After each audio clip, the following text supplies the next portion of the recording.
नमस्कार बच्चों, वैदिक हिंदी चैनल में आपका एक बार पुनः स्वागत है। आइए आज देखते हैं क्वेश्चन नंबर 5। कल आपने 4 तक देखा था।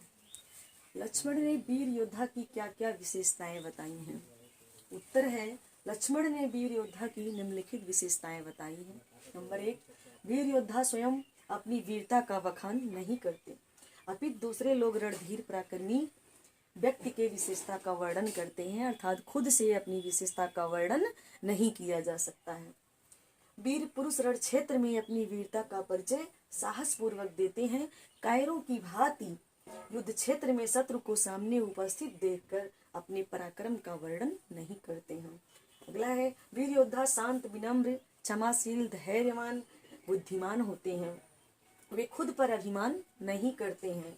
वीर योद्धा दूसरों का आदर करते हैं। वे अपनी वीरता की बातें अपने मुंह से नहीं करते हैं। वीर पुरुष किसी को अपशब्द नहीं बोलते हैं। वे क्षोभ से रहित होते हैं। छठा देखते हैं।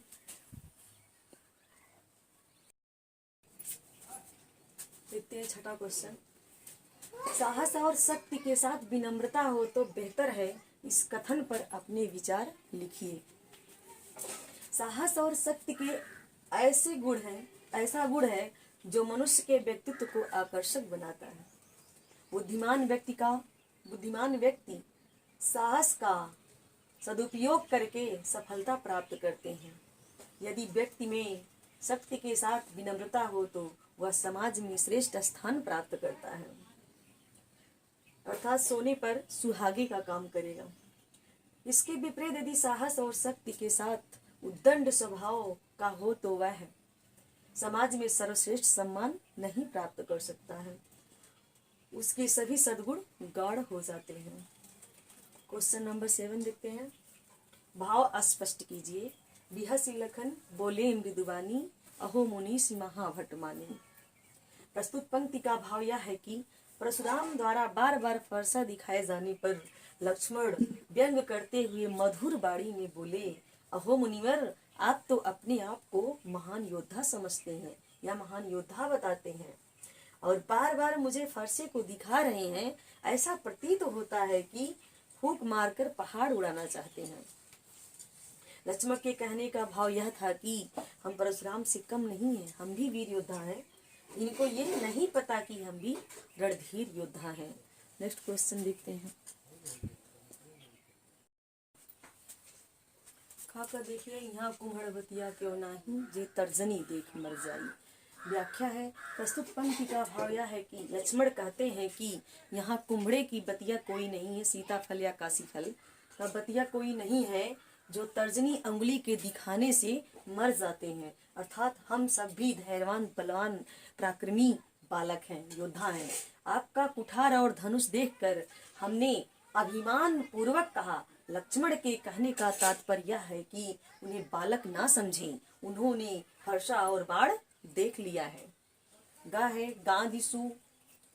आगे है, आप पढ़ लीजिएगा इसको। प्रस्तुत पद्यांश का भाव यह है कि जब परशुराम ने लक्ष्मण को मना करने के लिए विश्वामित्र से कहा कि मुनिवर, सिर्फ तुम्हारे स्वभाव के कारण ही मैं इसे बचा रहा हूँ, नहीं तो अभी इस धारदार कुठार से काट डालता, इसका वध कर डालता, तब विश्वामित्र मन ही मन मुस्कुरा कर या हंसकर सोचते हैं कि परशुराम को सब जगह हरा ही हरा दिखाई देता है, अर्थात सावन के अंधे को सब जगह हरा ही हरा दिखाई देता है, परंतु यह नहीं जानते हैं कि ये लवमयी खाड़ है, कोई गन्ने के बने हुए मिश्री नहीं है। मुनि अब भी जानबूझकर नहीं समझ रहे हैं।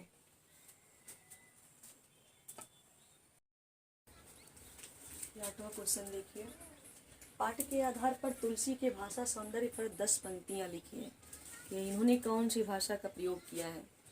तो देखिए, तुलसीदास की भाषा में प्रसंगानुकूल भावों का समावेश है।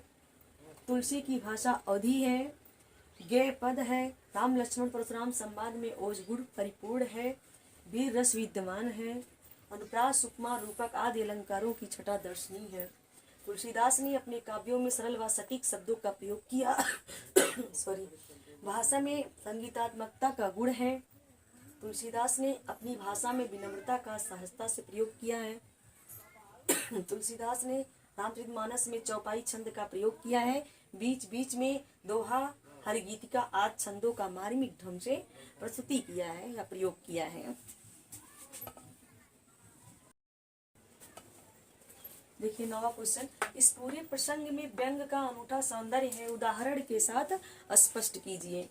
तो है इस प्रसंग में शुरुआत में ही जब श्री रामचंद्र जी कहते हैं कि धनुष को, हे नाथ, धनुष को तोड़ने वाला कोई आपका सेवक ही होगा, तो परशुराम उत्तर देते हैं, कहते हैं सेवक वो होता है जो सेवा लायक कार्य करता है, सेवा का काम करता है, शत्रुता का कार्य करके सेवकाई नहीं की जाती है। तो सेवक जो सो करे सेवकाई, अरि करनी करी लड़ाई। ये आप लिखेंगे बीच में पूरा पद। दूसरा, लक्ष्मण और परशुराम के बीच एक दूसरे पर व्यंगात्मक प्रहार उत्कृष्ट है, जैसे मातु पिता ही जनि सोच वश करी समहीस किशोर, गर्वन के अर्भक दलन परशु मोर अति घोर। परशुराम कहते हैं कि हे राजा के पुत्र, अपने माता पिता को चिंता मग्न ना कीजिए, मेरे फरसे की आवाज से गर्भ में पल रहे शिशु का भी गर्भपात हो जाता है। तीसरा, यहाँ कुम्हड़वतिया को नाही जे तर्जनी देखी मर जाई, अर्थात यही सब प्रसंग जो है इसमें जो है मनोहारी है, अनूठा सौंदर्य है संवाद का। आइए क्वेश्चन नंबर 10 देखते हैं। निम्नलिखित पंक्तियों में प्रयुक्त अलंकार पहचानिए। तो पंक्ति में पढ़ती हूँ, बालक बोल बधो नहीं तो ही, बा बालक बोली में अनुप्रास अलंकार है, एक वर्ण की आवृत्ति होने के कारण। और दूसरा है कोटि कुलिस सम वचन तुम्हारा, इसमें भी कोटि कुलिस में अनुप्रास अलंकार है, इधर जो है उपमा अलंकार है, वैसे उपमा अलंकार ही सही होगा। तुम तो काल हाकुलावा जब जानते हैं, जनु जानो मनु मानो, जहाँ आता है वहां पर उत्प्रेक्षा अलंकार है, इसलिए इस पंक्ति में उत्प्रेक्षा अलंकार है। लखन उतर आहूत सरस भृगुवर गोप कृषाण, यहाँ पर जो है उपमा अलंकार है, नीचे बढ़त देख सम जल सम, यहाँ पर भी उपमा अलंकार है, लेकिन रघुकुल भानु, रघुकुल मतलब सूर्य रूपी जो है राम, यहाँ पर जो है रूपक अलंकार है। तो आप देख सकते हैं का में अनुप्रास है, खा में अनुप्रास उपमा है, और गा में उत्प्रेक्षा है, पुनरुक्त प्रकाश भी अलंकार है क्योंकि बार बार शब्द आया है। घा में उपमा और रूपक अलंकार है। उम्मीद करती हूँ कि आपको वीडियो पसंद आया होगा। मिलते हैं किसी और वीडियो के साथ। यदि यहाँ आप मेरे चैनल पर नए हैं तो वीडियो को क्या देखिए और चैनल को सब्सक्राइब कीजिए। धन्यवाद।